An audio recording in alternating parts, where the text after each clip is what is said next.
മിശിഹായിൽ ഏറ്റവും സ്നേഹമുള്ള മാതാപിതാക്കളെ, സഹോദരി സഹോദരങ്ങളെ, ഇന്നത്തെ 3 വായനകളും വളരെ സുന്ദരമായ വായനകളാണ്.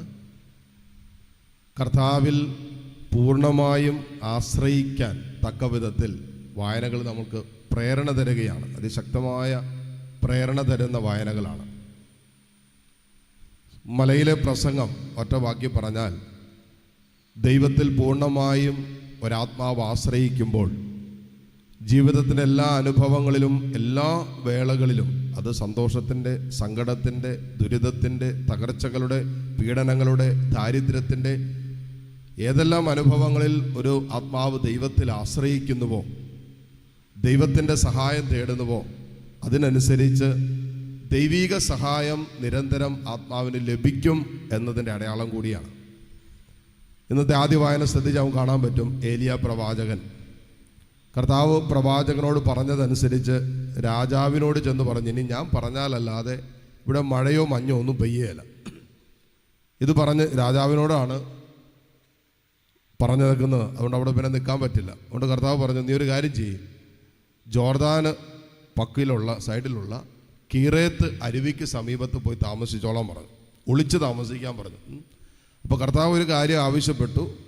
കർത്താവ് പറഞ്ഞതനുസരിച്ച് കർത്താവിൽ പൂർണ്ണ ആശ്രയത്വം എടുത്ത് രാജാവിനെതിരെ സംസാരിച്ച് കഴിഞ്ഞപ്പോൾ ഏലിയ പ്രവാചകൻ പോയി കീറേത്ത് അരുവിക്ക് സമീപം താമസിക്കുക. ഇനി സ്വാഭാവികമായിട്ട് കർത്താവ് പറഞ്ഞതല്ലേ. അപ്പോൾ നമ്മൾ കീറേത്ത് അരുവിക്ക് പോയി കിടന്നാൽ വെള്ളം, ഭക്ഷണം, ഈ കാര്യങ്ങളൊക്കെയോ അതും കർത്താവ് പ്രൊവൈഡ് ചെയ്യുകയാണ്. കർത്താവ് പറഞ്ഞു, അരുവിയിൽ നിന്ന് നീ ആവശ്യത്തിന് വെള്ളം കുടിച്ചോളുക, നിനക്ക് ഭക്ഷണത്തിന് ഞാൻ കാക്കകളെ നിയോഗിച്ചിട്ടുണ്ടെന്ന് പറഞ്ഞത്. കാക്കകളെ നിയോഗിച്ചിട്ടുണ്ട്. എന്നിട്ട് കാക്കകൾ കൃത്യസമയത്ത് അപ്പവും ഇറച്ചിയൊക്കെ കൊണ്ടുവന്ന് ഈ പ്രവാചകന് കൊടുക്കും. ആദ്യത്തെ കേറ്ററിംഗ് സർവീസാണ് ഏലിയ പ്രവാചകന് കാലത്തുണ്ടായിരുന്നത്. കാക്കകളാണ് സമയാസമയം, നമുക്കിപ്പോൾ സ്വിഗ്ഗിയും സൊമാറ്റോയൊക്കെ ഉള്ളതുപോലെ കൃത്യസമയത്ത് ലഞ്ചിൻ്റെ സമയമാകുമ്പോൾ അപ്പോ ഇറച്ചിക്കറിയും വരുന്നു, വൈകിട്ടാകുമ്പോഴേ ഭക്ഷണം വരുന്നു. എന്ത് സുഖമായിരുന്നു നോക്കിയേ. അപ്പോൾ കർത്താവിൽ പൂർണ്ണമായി ആശ്രയിച്ച് പ്രവാചകൻ ഇറങ്ങിക്കഴിഞ്ഞപ്പോൾ പ്രവാചകന് വേണ്ടതെല്ലാം ദൈവം നൽകുകയാണ്. ഇനി ഇതിൻ്റെ ബാക്കി വായിക്കുമ്പോൾ നമുക്ക് വല്ലാത്ത ആശങ്ക തോന്നും. കാരണം കുറച്ച് സമയം കഴിഞ്ഞപ്പോൾ മഴ പെയ്യാത്തതുകൊണ്ട് ഈ അരുവി വറ്റിപ്പോവും, വെള്ളമില്ല. സ്വാഭാവികമായിട്ട് അങ്ങനത്തെ ഒരു അവസ്ഥ വന്നു കഴിഞ്ഞാൽ നമ്മൾ ചോദിക്കും, ദൈവമേ നീ പറഞ്ഞിട്ടല്ലേ ഞാൻ ഈ പരിപാടിക്ക് ഇറങ്ങി, നീയല്ലേ എന്നെ വിളിച്ചിറക്കിയത്, നിന്നോട് ആലോചിച്ചിട്ടും പ്രാർത്ഥിച്ചിട്ടും ഒക്കെ അല്ലേ ഞാൻ ഈ തീരുമാനം എടുത്തിട്ട്, എന്നിട്ട് എന്തേ എനിക്കിങ്ങനെ എന്ന് സ്വാഭാവികമായിട്ട് നമ്മൾ ചോദിക്കും. പക്ഷെ അവിടെ പ്രവാചകൻ ഇതൊന്നും ചോദിക്കുന്നില്ല. അങ്ങനെ ഒരു സന്ദർഭത്തിൽ, അങ്ങനെ ഒരു പ്രതിസന്ധി ഉണ്ടായപ്പോൾ ദൈവം തന്നെ ഇടപെടുകയാണ്. കാരണം ദൈവത്തിൽ ആശ്രയിച്ചാണ് പ്രവാചകൻ ഇറങ്ങിയത്. കർത്താവിൽ സഹായം, വേറെ മനുഷ്യരിൽ ഒരു സഹായവും ഇല്ല, ലോകത്തിൻ്റെ സഹായമില്ല. കർത്താവിൽ മാത്രം പൂർണ്ണമായും സഹായം വിശ്വസിക്കുകയും ആശ്രയിക്കുകയും ചെയ്തുകൊണ്ടാണ് പ്രവാചകൻ ഇറങ്ങിയേക്കുന്നത്. അതുകൊണ്ട് പ്രവാചകനോട് കീറേത്ത് അരുവി വറ്റിപ്പോയപ്പോൾ, ഇന്നത്തെ വായനയിലില്ല, ഈ അരുവി വറ്റിപ്പോയപ്പോൾ കർത്താവ് പറഞ്ഞു, നീ സെറാഫാത്തിലേക്ക് പൊക്കോളാൻ പറഞ്ഞു. അപ്പം തന്നെ അവിടെ ഗൈഡൻസ് ഉണ്ടാകുകയാണ്. ഒരു ജീവിതത്തിൻ്റെ പ്രതിസന്ധി ഉണ്ടായപ്പോൾ, പ്രതികൂല അനുഭവം ഉണ്ടായപ്പോൾ, ഒരു തടസ്സം നേരിട്ടപ്പോൾ, വെള്ളം കുടിക്കാൻ വെള്ളമില്ലാത്ത സിറ്റുവേഷൻ വന്നപ്പോൾ കർത്താവ് വിളിച്ചിറക്കിയതായതുകൊണ്ട്, കർത്താവിൽ ആശ്രയമുള്ളത് കൊണ്ട് കർത്താവ് തന്നെ പ്രവാചകനെ നടത്തുകയാണ്. ഇന്നത്തെ പ്രതിവചന സങ്കീർത്തനം നാം വായിച്ചത് ഇങ്ങനെയാണ്, കർത്താവേ എനിക്ക് സഹായം എവിടെ നിന്ന് വരും?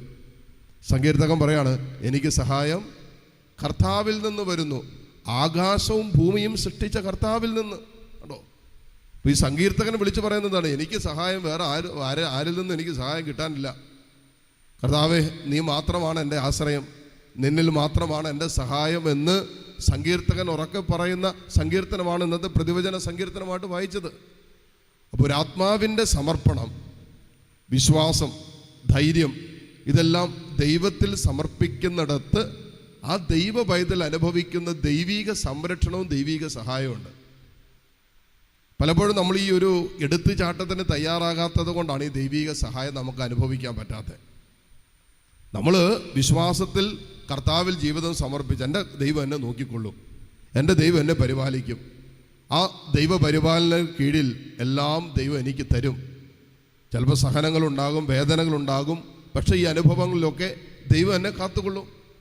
യെശയ്യാ പ്രവാചകനിലൂടെ പറഞ്ഞതുപോലെ, നിനക്ക് കഷ്ടതയുടെ അപ്പവും ക്ലേശത്തിൻ്റെ ജലവും തന്നാലും നിന്റെ ഗുരു നിന്നിൽ നിന്നും മറഞ്ഞിരിക്കുന്നില്ല, നിന്റെ നയനങ്ങൾ അവിടത്തെ ദർശിക്കും എന്നാണ് പറഞ്ഞത്. അപ്പോൾ ഈ ലോക ജീവിതത്തിൻ്റെ അനുഭവങ്ങൾ എന്തു ആകട്ടെ, വ്യത്യസ്തമായ സന്തോഷത്തിൻ്റെയും സങ്കടങ്ങളുടെയും വേദനകളുടെയും ദുരിതങ്ങളുടെയും ഞെരുക്കങ്ങളുടെയും രോഗങ്ങളുടെ ഒക്കെ അനുഭവങ്ങളിലൂടെ കടന്നു പോകുമ്പോഴും പൂർണ്ണമായും കർത്താവിൽ ആശ്രയിക്കുന്ന ഒരാത്മാവിൻ്റെ പരിപാലകൻ ദൈവമാണ്. ദൈവമാണ് പരിപാലിക്കുന്നത്, ദൈവമാണ് സംരക്ഷിക്കുന്നത്, ദൈവമാണ് വഴി നടത്തുന്നത്. അതുകൊണ്ട് ആത്മാവിൻ്റെ ഒരു പ്രത്യേകത, ആത്മാവിനെ അസ്വസ്ഥപ്പെടേണ്ട കാര്യമില്ല, ആകുലപ്പെടേണ്ട കാര്യം, ടെൻഷൻ അടിക്കേണ്ട കാര്യമില്ല, അടുത്തത് എന്തെന്ന് ചിന്തിക്കേണ്ട കാര്യമില്ല. അതും തീരുമാനിക്കുന്ന ദൈവമാണ്. അടുത്ത സെക്കൻഡിൽ എന്ത് സംഭവിക്കുമെന്ന് അസ്വസ്ഥപ്പെടേണ്ട കാര്യമില്ല. ഇപ്പോൾ സംഭവിച്ചുകൊണ്ടിരിക്കുന്നതിനെ കുറിച്ച് ഭാരപ്പെടേണ്ട. കാരണം എന്താ? അത് ദൈവം അറിഞ്ഞ് അനുവദിച്ച വിഷയങ്ങളാണ്. അടുത്ത സെക്കൻഡിൽ എന്താണ് സംഭവിക്കേണ്ടതെന്നും ദൈവത്തിൻ്റെ പരിപാലനയിൽ ദൈവം ക്രമീകരിച്ചു കൊടുക്കും.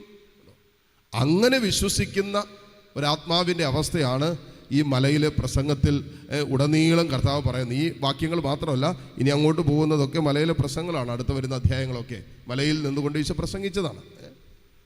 ഈ അധ്യായങ്ങളിലൂടെ, ഈ വായനകളിലൂടെ എല്ലാം പറയുന്നതിന് പൂർണ്ണമായും കർത്താവിൽ ആശ്രയിക്കാൻ പറ്റുന്ന ഒരാത്മീയ പക്വതയുള്ള ജീവിതം നമുക്ക് വേണം.